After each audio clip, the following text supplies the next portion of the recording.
Ibu, kita berdoa kepada Allah untuk orang tua kita. Allah tempatkan di tempat terbaik di sisinya. Allah terima amal ibadahnya. Allah kumpulkan bersama orang-orang yang saleh. Untuk orang tua kita yang masih hidup, sehat, kuat, berkah, insya Allah husnul khatimah. Baik. Malam hari ini kita akan bersama mencoba mengkaji.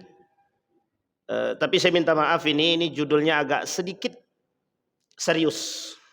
Judul kita, tapi jangan salah paham ya. Judulnya adalah mitos-mitos tentang perayaan Natal bersama. Judulnya sederhana, mitos-mitos tentang perayaan Natal bersama di bawah bendera toleransi. Baik. Saya mulai Bapak Ibu dari satu ayat di dalam Al-Quran. Mungkin tidak satu ayat, ada beberapa ayat lah. Yang pertama, kata Allah di dalam surat Al-Baqarah ayat 62. Innal ladzina amanu wal ladzina hadu wan nasara was-sabiina man amana billah wal yaumil akhir wa amila salihan falahum ajruhum 'inda rabbihim wala khaufun 'alaihim wala hum yahzanun. Ayat yang kedua, waddat ta'ifatum min ahlil kitab law yudillunakum wa ma yudilluna illa anfusahum wa ma yash'urun. Surat Ali Imran ayat 69. Kemudian dalam surat Ali Imran ayat yang ke-75, wa min ahlil kitab man in ta'manhu bi qintari yu'addihi ilaik wa minhum man in ta'manhu bi dinarin la yu'addihi ilaik illa ma dumta alaihi qa'ima dzalika bi annahum qalu laisa alaina fil ummiyina sabil wa yaquluna 'ala Allahil kadhib wa hum ya'lamun wa yaquluna 'ala Allahil kadhib wa hum ya'lamun. Di dalam surat yang tadi dibacakan oleh imam kita, surat yang dibacakan pada rakaat yang kedua, ara'aital ladzi yukadzibu biddin. Surat apa itu Bapak Ibu? Surat Al-Ma'un. Dari sini, dari surat Al-Ma'un ini lahir satu konsep sosial yang disebut dengan Rumah Sakit Muhammadiyah, RS, Rumah Sakit Muhammadiyah, PKU. Baik ibu-ibu sekalian yang berbahagia. Nah Bapak Ibu sekalian yang berbahagia, sekarang saya ingin berbicara. Sebelum sampai kepada hal tersebut, saya mengutip dari satu pernyataan daripada Profesor Dr. Buya Hamka. Kata Profesor Dr. Buya Hamka, atau lebih tepatnya Prof. Hamka, beliau menyebutkan tradisi perayaan hari besar agama bersama semacam itu bukan menyuburkan kerukunan umat beragama atau toleransi, tetapi menyuburkan kemunafikan. Ini ibu-ibu, menyuburkan kemunafikan. Saya ulangi sekali lagi, menyuburkan kemunafikan. Itu yang ngomong Buya Hamka, orang yang menjadi ketua Majelis Ulama Indonesia pertama sekali, yang termasuk salah satu pelopor berdirinya Majelis Ulama Indonesia. Baik. Tadi di awal saya katakan kajian malam ini agak sedikit serius. Kita coba bahas persoalan toleransi di dalam Islam. Baru kita berbicara tentang PNB, perayaan Natal bersama. Bapak Ibu sekalian yang berbahagia, saya mengutip daripada cerita seorang profesor bernama Hamid Fahmi Zarkasi. Beliau pernah ditanya oleh salah seorang penanya, Beliau kata begini ketika beliau berada di Inggris. Mengapa di Indonesia itu orang bisa lebih toleran, tapi di sini negara Eropa lainnya tidak bisa toleransi. Saya dan keluarga saya, dan saya kira juga kebanyakan keluarga orang-orang yang di negara Eropa termasuk Austria, di sini tidak tahan bertetangga dengan keluarga Muslim. Kemudian dilanjutkan, saya terkejut mendengar pertanyaan tersebut, kata Prof. Dr. Hamid Fahmi Zarkasi. Jadi Bapak Ibu, datang seorang penanya kepada Prof. Hamid ini, mengapa di Indonesia itu toleransinya tinggi? Ini ingat bahasa ini ya, tapi dipahamin baik-baik. Mengapa di Indonesia ini tingkat toleransinya tinggi, sementara di Eropa tidak tinggi? Apa alasan mereka bertanya ini? Karena mereka melihat bahwa ada unsur keagamaan yang mayoritas. Muslim bisa menerima agama-agama yang lain. Jadi dalam undang-undang itu kan ada agama yang diakui oleh negara. Islam, Kristen terbagi dua, Protestan dan Katolik. Kemudian Kongfucu, Hindu, Buddha. Betul ya? Itu agama yang diakui. Ada satu lagi agama Bahai namanya. Jadi ada berapa tuh agamanya tuh? Baik. Ini agama yang diakui. Kemudian Prof. Hamid menjawab, saya kira Anda di barat ini terlalu kaku berpegang pada paham sekulerisme sehingga tidak toleran kepada agama yang lain. Apapun yang berbau agama Anda tolak, apalagi kalau hal itu masuk ke dalam ruang publik. Satu. Sesuatu yang tidak mungkin terjadi di barat adalah masuknya agama ke dalam setiap ruang-ruang publik. Nah, ini poin penting Bapak Ibu. Di sana, di barat itu agama tidak bisa masuk dalam ruang publik, itu tidak bisa. Jangan berbicara agama, itu sangat tidak baik. Nah, kemudian beliau menambahkan bahwa orang menjadi sekuler itu tidak membuat orang menjadi arif dan bijaksana. Sekuler malah bisa berarti eksklusif. Ini kata beliau. Jadi ini belum masuk pada poin toleransinya. Tapi beliau kata bahwa orang yang sekuler itu eksklusif dan tidak bisa toleransi. Tidak bisa toleran. Kita ambil contoh sederhana. Kalau kita berbicara Islam, perlukah Islam ini diajarkan bertoleransi? Kita ambil contoh. Umar bin Khattab pada masanya. Di dalam surat Al-Hasyr itu, dalam penjelasan para ulama termasuk salah satunya Wahbah Zuhaili dan Imam Nawawi Al-Bantani menjelaskan dalam tafsirnya itu begini. Umar bin Khattab itu pernah mengusir orang-orang dari Yahudi Khaybar. Mereka lari pindah ke Syam, Yerusalem. Di masa pemerintahan daripada Umar bin Khattab, Umar menaklukkan Yerusalem tanpa pertumpahan darah. Sehingga Umar bin Khattab itu dikenal sangat arif dan bijaksana. Cuma, ada cumanya. Umar bin Khattab tidak menghancurkan gereja. Tak dihancurkan. Sampai hari ini, Bapak Ibu masih bisa melihat ada masjid Umar bin Khattab yang dibangun di depan gereja. Itu gara-gara Umar disuruh sholat di dalam gereja, Umar tidak mau. Akhirnya Umar sholat di depan gereja. Nah, karena Umar sholat di depan gereja, disitulah Masjid Umar dibangun. Dan Umar katakan kepada mereka, Anda berhak beribadah sesuai dengan kepercayaan masing-masing. Cuma ada cumanya. Umar tidak meminta kepada masyarakat Muslim untuk ikut perayaan Natal. Tidak ada. Ada Umar paksakan, ada Umar minta, tidak ada.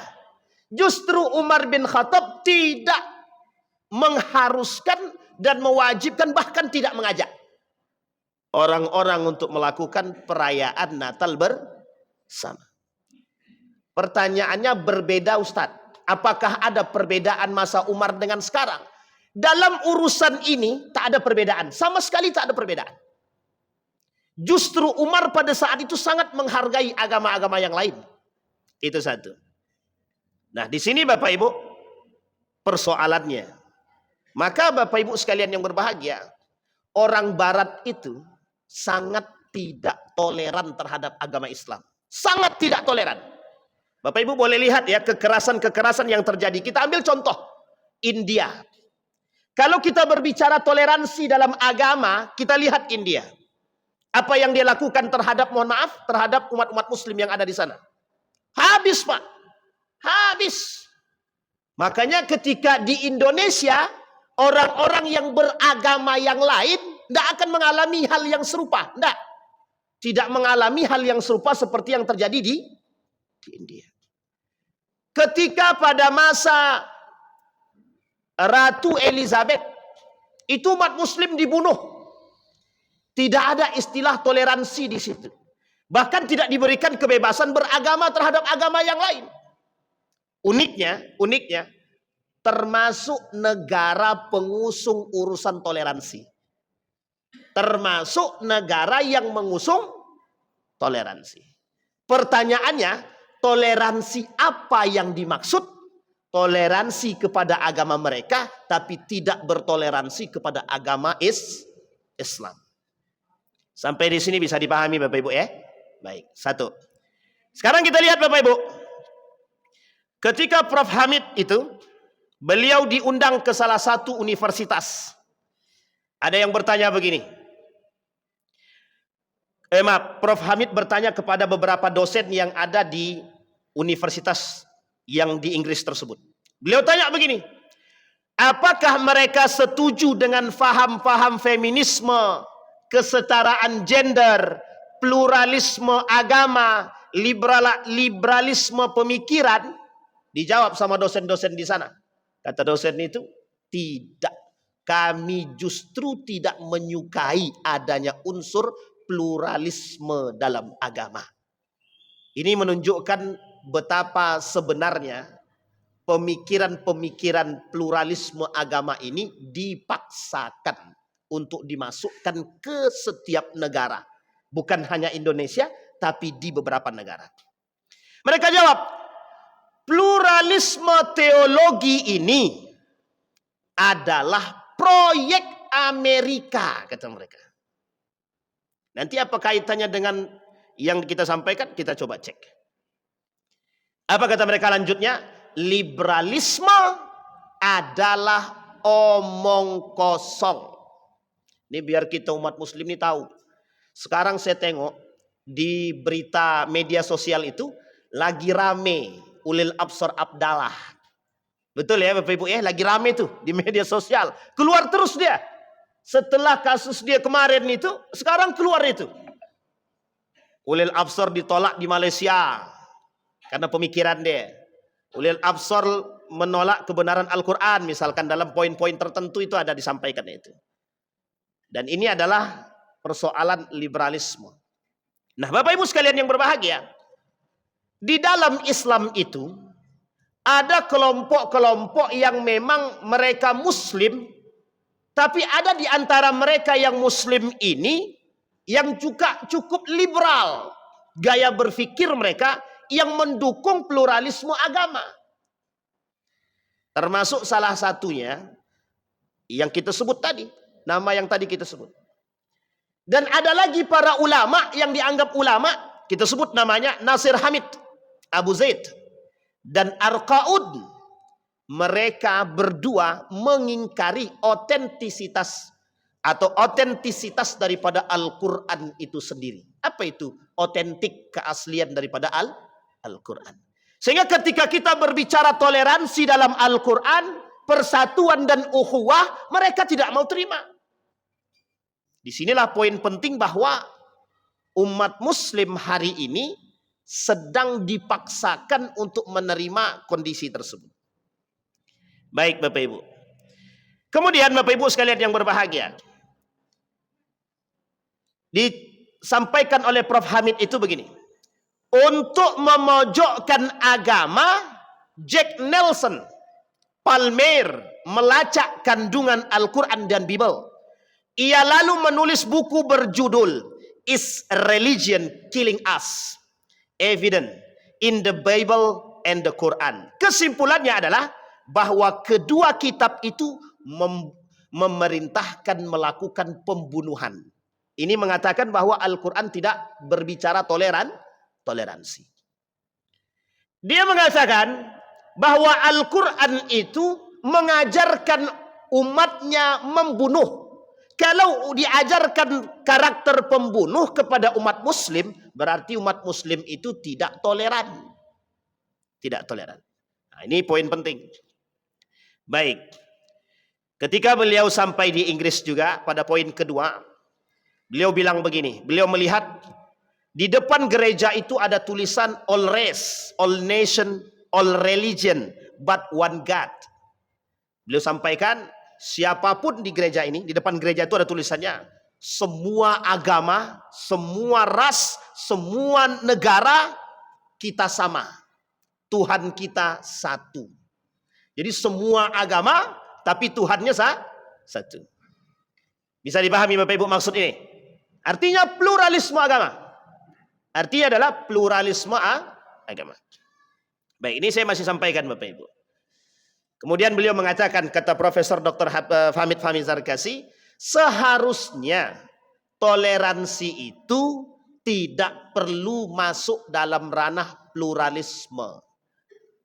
Inilah yang kemudian disampaikan oleh seorang penulis yang bernama Dr. Fahmi Salim. Dalam tulisan beliau di media itu, beliau kata begini, perayaan Natal bersama harus terlepas daripada unsur Islamophobia. Bisa dipahami Islamophobia maksudnya Bapak Ibu ya?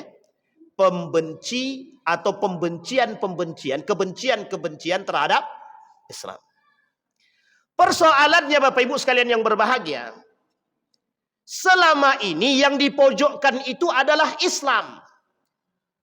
Ketika Mukti Ali menuliskan dalam buku dia, apa kata Mukti Ali? Boleh saja Islam dan agama-agama yang lain ini berdiri atas asas kerukunan, tapi dengan catatan bukan yang dipojokkan dan yang dikambing hitamkan adalah Islam sebagai mayoritas. Islam mayoritas disuruh mengalah terhadap minoritas. Oke. Tapi mengapa ketika Islam benar, yang lain salah, tetap yang salah adalah Islam? Ini poin penting Pak, untuk dipahami. Jadi bagaimanapun kita mengedepankan unsur Islam kita, mesti ada orang dan kelompok yang ingin menjatuhkan itu. Yang tidak suka Islam ini berdiri gagah, tidak mau. Nah sekarang Bapak Ibu, kita masuk pada poin kita. Ini bahasan toleransi tadi yang saya sampaikan. Saya tak berbicara pada ayatnya, tapi kita berbicara pada aspek ininya. Sekarang kita lihat. Adian Husaini menuliskan dalam tulisannya, apa kata Adian Husaini? Mitos-mitos perayaan Natal bersama. Beliau sampaikan, mitos yang pertama kata Adian Husaini, bahwa PNB, perayaan Natal bersama adalah keharusan. Sore tadi ada yang kirim video sama saya tentang pernyataan Kementerian Agama. Di situ beliau menyampaikan maksud dan harapan kerukunan antar umat beragama melalui program perayaan Natal bersama. Beliau tanya kepada saya, Ustadz, dalam video yang dikirim, bagaimana pendapat Ustadz tentang video ini? Kita jawab Pak, kita jawab di sini sekarang.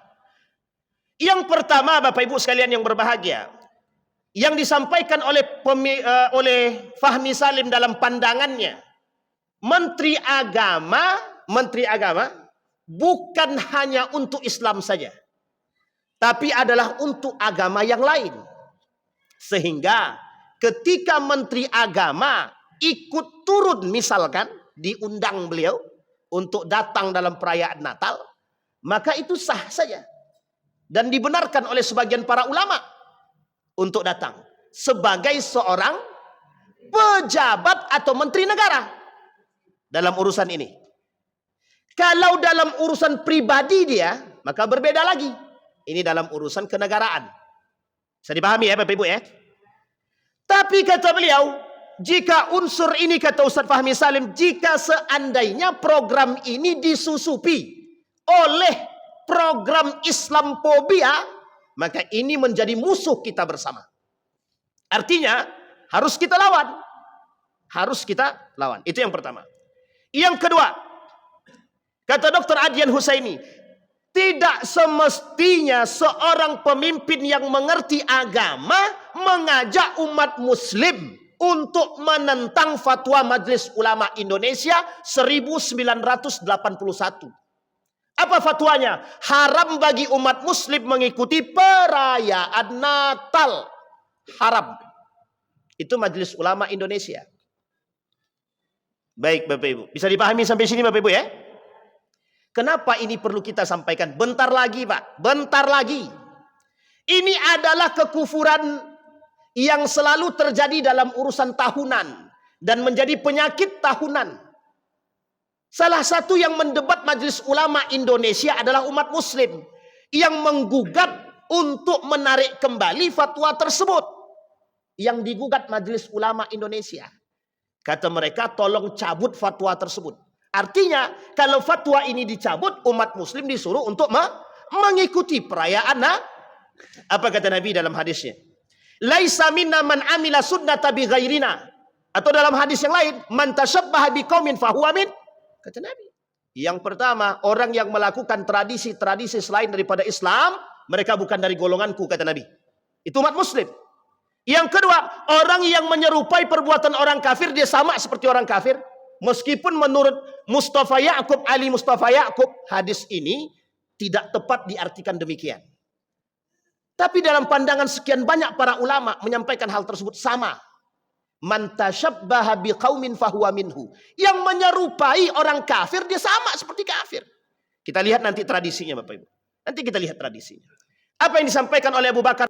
Oleh Abu Bakar, undangannya ke 212 alumni. 212 kemarin. Sederhana 5 menit Pak waktu yang diberikan kepada Abu Bakar. Beliau menyampaikan begini, kata Abu Bakar, ya ayyuhalladzina amanu dukhulu fis silmi kaffah wa la tattabi'u khutuwatis syaitan innahu lakum aduwwum mubin. Apa kata beliau? Hei orang-orang beriman, masuk ke dalam Islam secara kafah. Secara kafah. Pertanyaannya apa yang disebut dengan kafah di situ? Jadilah mukmin sejati. Jadilah mukmin sejati. Apakah mukmin sejati itu mengakui kebenaran agama yang lain? Tidak. Apakah mukmin sejati itu harus mengikuti tradisi-tradisi yang tak bermanfaat? Tidak. Apakah mukmin sejati itu meninggalkan amiruna bil ma'ruf nahina 'anil munkar? Tidak. Jadi mukmin sejati harus berada pada posisi itu. Mereka harus bisa amiruna bil ma'ruf nahina 'anil munkar. Jadi sesuatu yang sifatnya menggerogoti memang harus kita lawan, Pak. Tapi melawan yang seperti ini sulitnya bukan main, sangat sulit sekali. Karena bakal banyak pertanyaan yang muncul dan sifat pertanyaan itu adalah diskriminasi. Seolah-olah yang membicarakan ini adalah salah. Seolah-olah yang membicarakan ini tidak toleransi, tidak toleran. Salahkah kita berbicara? Hari ini saya berbicara di hadapan kaum muslim. Salahkah ketika saya mengajak Bapak Ibu untuk mengatakan jangan ikuti perayaan Natal? Salahkah? Kalau saya berbicara ini di luar, di tengah orang-orang yang majmuk, mungkin. Tapi ini di kalangan umat muslim, mayoritas semuanya. Dan ini poin penting, Pak. Yang kedua, mitos yang kedua. Kata Ustadz Dr. Adyan Husaini, mitos yang kedua adalah membina kerukunan umat beragama. Sekarang saya tanya Bapak Ibu. Kita coba tanya. Misal, ada perayaan Idul Fitri. Di dalamnya ada orang-orang misionaris atau non-muslim Kristen dan lain sebagainya. Kita di dalam Islam dilarang oleh Allah memaksa orang-orang untuk masuk ke dalam agama kita. Memaksa, ingat kalimatnya, memaksa. Tapi bolehkah kita mensyiarkan Islam? Boleh. Tapi bolehkah kita memaksa? Pokoknya kau harus masuk. Kalau kau tak masuk dalam agama Islam, mati. Tidak ada, Pak. Pernah kita memaksa orang begitu? Pernah enggak Bapak Ibu kasih bantuan, mohon maaf, kasih bantuan entah itu daging kurban kepada tetangga-tetangga yang non-muslim. Kau mau daging kurban? Kalau kau mau daging kurban, masuk Islam. Kalau kau tak mau masuk Islam, tak usah daging kurban. Pernah Bapak Ibu begitu kan? Gak pernah kan? Islam itu rahmatan lil alamin, la ikraha fid din. Tak ada urusan. Kita tidak boleh memaksa orang untuk masuk ke dalam agama kita. Enggak. Nabi Pak ditegur, enggak boleh paksa. Enggak boleh paksa. Bisa dipahami Bapak Ibu ya? Kembali kepada poin tadi. Sekarang apa kaitannya dengan membina kerukunan umat beragama? Ketika kejadian yang serupa pada tahun yang lalu, beberapa tahun yang lalu, ada mantan menteri pendidikan. Namanya Nadiem Makarim. Ini kalau bermasalah coret. Nadiem Makarim mengatakan, ini tapi wacana yang tidak terjadi alhamdulillah. Karena yang protes banyak. Hari ini umat Islam berdoa. Jadi murid-murid yang berdoa, agama Islam, nanti agama yang lain suruh ngikutin. Nah nanti kebalikannya, agama yang lain berdoa, umat muslim suruh ngikutin. Dan kita amin, begitu. Sekarang saya tanya Bapak Ibu, kita disuruh mempercayai, mengamini sesuatu yang kita tidak imani. Kita disuruh meyakini sesuatu yang tidak kita yakini. Kita ambil contoh. Dalam Al-Quran itu ada. Kata Allah dalam Al-Quran, laqad kafara alladzina qalu innallaha thalithun salasa. Telah kafir orang-orang yang mengatakan bahwa Tuhan itu adalah ada. Sekarang saya tanya Bapak Ibu, ketika Bapak Ibu mengikuti, mohon maaf, mengikuti perayaan tadi, Bapak Ibu disuruh mengamini. Terima enggak Bapak Ibu? Inilah yang disebut dengan, mohon maaf, terjadinya kekacauan. Bukan kerukunan, tapi yang terjadi adalah gaya berpikir yang salah. Ini dikritik oleh Dr. Adian Husaini. Kenapa beliau mengkritik itu? Beliau mengatakan tak sepantasnya umat muslim itu diajak untuk melakukan perbuatan tersebut yang justru di dalam agama umat muslim dilarang. Bapak Ibu, kita melihat hari ini semakin ke belakang, semakin kacau gaya berpikir.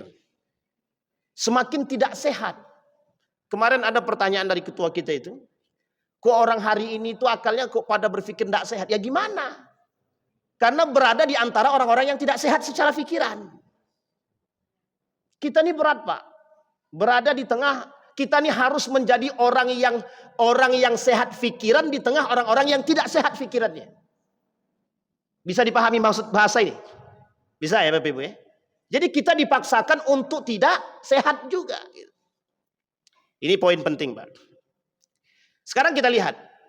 Bagaimana yang dimaksud dengan ukhuwah persatuan. Bapak Ibu sekalian yang berbahagia. Di dalam Islam itu, Allah menyebutkan kalimat ukhuwah.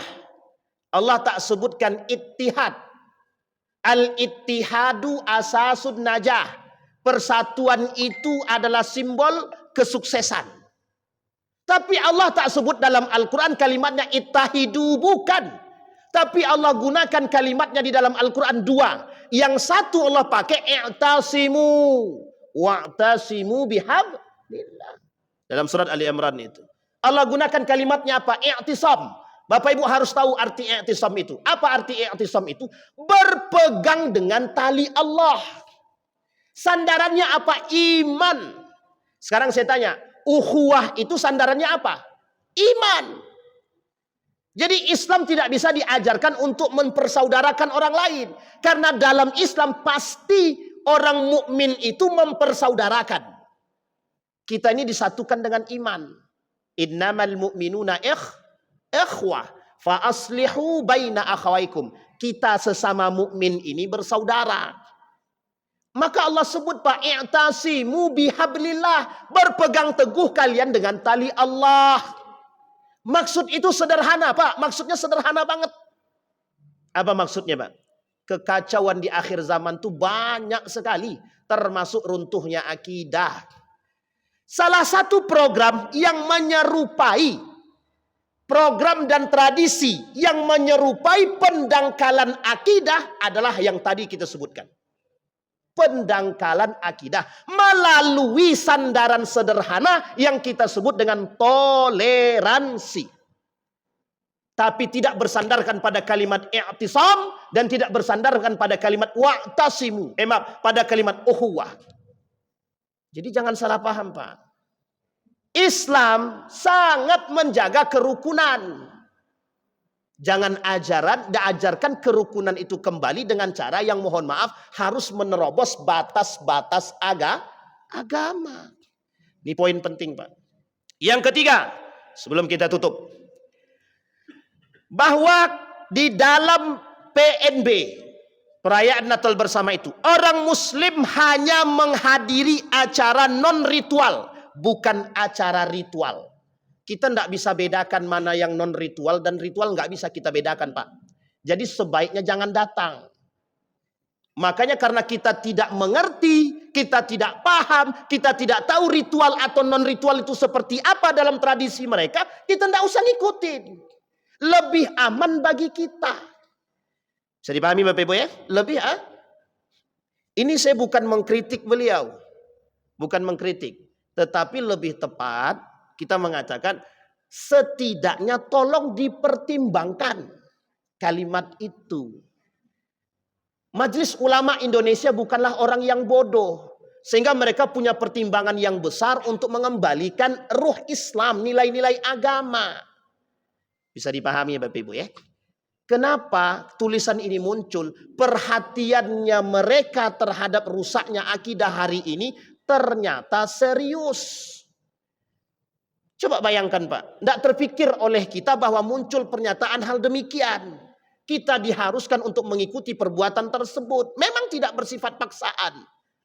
Tapi menghimbau umat muslim untuk mengikuti adalah satu perbuatan yang salah. Sikap yang kurang bijak. Kalau menghimbau umat muslim. Karena sesuatu yang bertolak belakang dengan keimanan kita. Sekarang saya tanya Bapak Ibu. Bagaimana cara Bapak Ibu membedakan antara pluralisme agama dengan toleransi, kerukunan umat beragama? Karena bahasa yang dikemukakan adalah kerukunan seolah-olah itu baik. Tapi kita lupa di bawah itu ada proyek yang disebut dengan pluralisme agama. Bisa dipahami Bapak Ibu? Ini poin penting Pak. Yang keempat Pak. Yang keempat. Bahwa tidak ada unsur misi kristenisasi dalam PNB. Kata beliau. Melihat PNB hanya dari sisi kerukunan dan toleransi. Sekarang kita lihat Pak. Sekarang mengapa Amerika tidak melakukan sholat Idul Fitri bersama dalam rangka toleransi terhadap agama Islam? Harusnya Amerika, Inggris melakukan Idul Fitri bernegara, Idul Fitri bersama. Itu satu. Yang kedua perhatikan. Besok akan banyak hari libur kita. Nanti ada perayaan Natal bersama. Nanti apalagi Waisak bersama. Kemudian apalagi Pak? Hindu, Buddha, Konghucu semua bersama. Pas Idul Fitri juga bersama. Idul Adha bersama. Kan enak tuh Pak. Jadi kita banyak cutinya itu. Nah, ini yang disenangi oleh teman-teman yang PNS kan. Nah, jadi bisa kita banyak liburnya itu. Senang.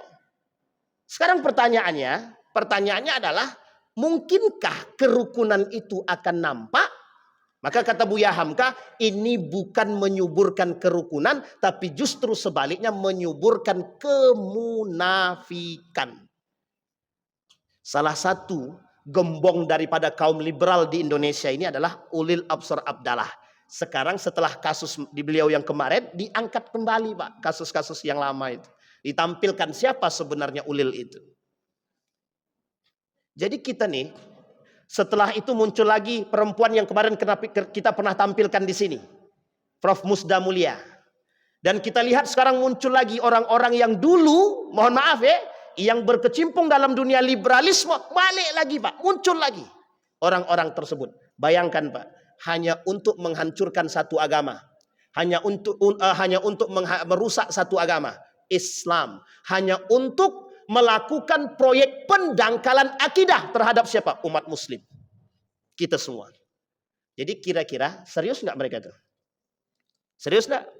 Maka nasihat daripada Abu Bakar perlu kita renungkan bersama. Apa nasihatnya? Kata beliau, Ya ayyuhalladzina amanu dukhulu fis-silmi kaffah. Hei orang-orang beriman, Anda hari ini, mata Anda ini tak lagi bisa melihat mana yang benar, mana yang salah, mana yang abu-abu, mana yang putih, mana yang hitam. Caranya biar Anda selamat, berpegang teguh dengan agama yang baik. Udkhulu fis-silmi kaffah. Masuklah ke dalam Islam serius. Jangan main-main. Allah sebut dalam hadis yang lain, hadis qudsinya, kata Allah begini, Ya ibna Adam, khalaqtuka lil ibadah fala tal'ab.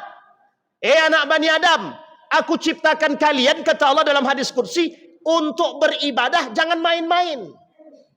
Jadi Islam yang sesungguhnya, Pak. Jadi kita nggak usah ikut-ikutan. Ini tradisi. Nah, sebelum saya tutup, Bapak Ibu sekalian yang berbahagia, ketika Ustadz Abu Bakar pi ayat tadi, beliau katakan begini dalam Al-Quran, wala tattabi'u khutuwatis syaitan. Jangan kalian ikuti bisikan-bisikan setan. Ini saya tak katakan siapapun setan ya, tapi bisikan-bisikan syaitan ini itu berupa program-program yang tadi kita sampaikan. Seolah-olah baik, tapi mohon maaf jebakan bagi kita orang-orang beriman. Mudah sekali untuk mendangkalkan akidah, mudah sekali membuat kita terjebak dalam rusaknya Islam, rusaknya iman. Sehingga mohon maaf, yang dikhawatirkan oleh Nabi adalah wafatnya umat muslim dalam keadaan satu, syirik. Yang kedua, kufur. Bisa dipahami Bapak Ibu ya? Terjebak dalam kekufuran dan kesyirikan. Mati kita dalam kufur dan syirik, nerakanya cuma satu, Pak. Jahanam. Apalagi kita mati dalam nifak, kemunafikan. 3 penghuni neraka itu. Syirik, kufur, dan munafik. Maka Bapak Ibu, wala tattabi'u khutuwatis syaitan. Kalimat terakhirnya, innahu lakum aduwwum mubin. Sesungguhnya itu musuh yang sangat nyata. Sekarang saya tanya, nyata nggak musuh itu?